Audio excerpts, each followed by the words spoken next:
វីដេអូនេះគឺនិយាយអំពីត្រង់ស្វូទៀតហើយបងប្អូនដោយសារតែមានបងប្រុសម្នាក់គាត់បានឆាតមកសួរអំពីត្រង់ស្វូគាត់ឆាត name plate ត្រង់ស្វូហើយគាត់សួរថាតើគេតមិនខ្ញុំនេះរៀងឆ្ងល់ដែរបន្តមកទៀតគាត់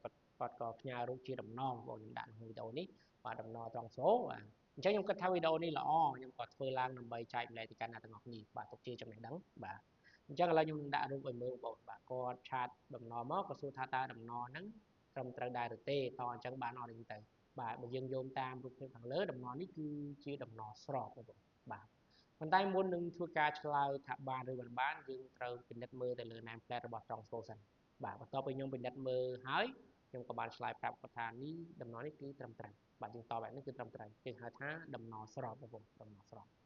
បន្ទាប់ពីឆ្លើយបានត្រឹមត្រូវគាត់ក៏បានឆាតដំណរមួយទៀតបាទដំណរនេះគឺជាដំណរសេរីកណ្ដាលបងប្អូនហើយយើងឃើញរូបខាងលើនេះខ្ញុំដាក់រូបក្នុងវីដេអូបាទអញ្ចឹងដំណរទាំងពីរហ្នឹងតបានដូចគ្នាបងប្អូនបាទតបានដូចគ្នាត្រឹមត្រូវដូចគ្នាបាទប៉ុន្តែអ្វីដែល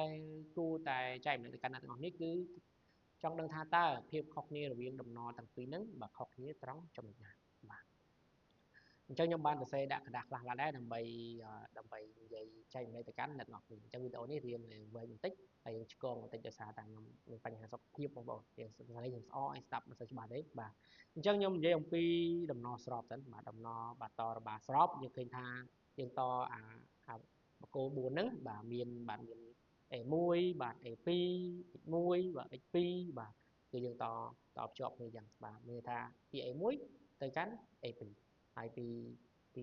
x1 ទៅកាន់ x2 អានេះគេហៅថាដំណរស្របតែដំណរស្របតើនឹងផ្សាយចេញយកទៅប្រើប្រាស់បាទគឺមានតែពីរសរសៃទេគឺបាទ A1 និង x2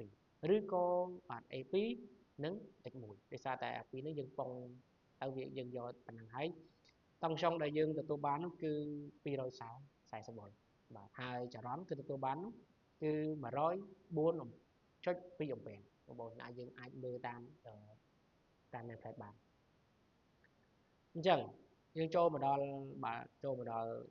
ទការតភ្ជាប់របាសេរីបាទយើងខុសនៅត្រង់ណារបាសេរីនេះគឺយើងតភ្ជាប់បាទត្រង់ចំណុចកណ្ដាលបាទគឺបាទ x1 ទៅកាន់ A2 ដែលចំណុចកណ្ដាលនេះគឺជាចំណុច node បងប្អូនអញ្ចឹងយើងសេរីពីយើងចូលគ្នាជាចំណុច node ហើយខ្សែដែលយើងទទួលបានខ្សែចេញយកទៅប្រើប្រាស់គឺមាន3បងប្អូនមាន3យើងយកចេញទៅអាគៀន2មាន A1 ជាមួយនឹង X2 ហើយនឹងចំណុចកណ្ដាលនេះគឺជាខ្សែ node អញ្ចឹងបើយើងវាស់អំពីបាទខ្សែហ្វាទី1បាទ x1 ហ្នឹងទៅកាន់ចំណុចកណ្ដាលបាទ x1 A2 ហ្នឹងគឺទទួលបាន240វ៉ុលហើយបើយើងវាស់អំពី x2 ទៅកាន់ x1 បាទសេរីជាមួយនឹង A2 ហ្នឹងក៏ទទួលបាន240វ៉ុលដែរប៉ុន្តែបាទអំពែគឺតិចជាងមុនបងគឺទទួលបានអំពែតែ52.1អំពែទេបាទហើយអ្វីដែលពិសេសនេះខុសគ្នាទៀតគឺត្រង់ថាបើសិនជាយើងវាស់អំពី A1 ទៅកាន់ X2 គឺយើងទទួលបានតង់ចុងរហូតដល់480វ៉ុលបាទ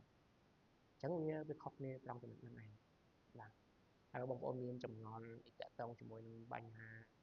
ចម្ងល់ផ្សេងៗទៀតអាចខមមិនក្នុងវីដេអូនេះបាទអរគុណជំរាបលាជួបគ្នានៅវីដេអូក្រោយ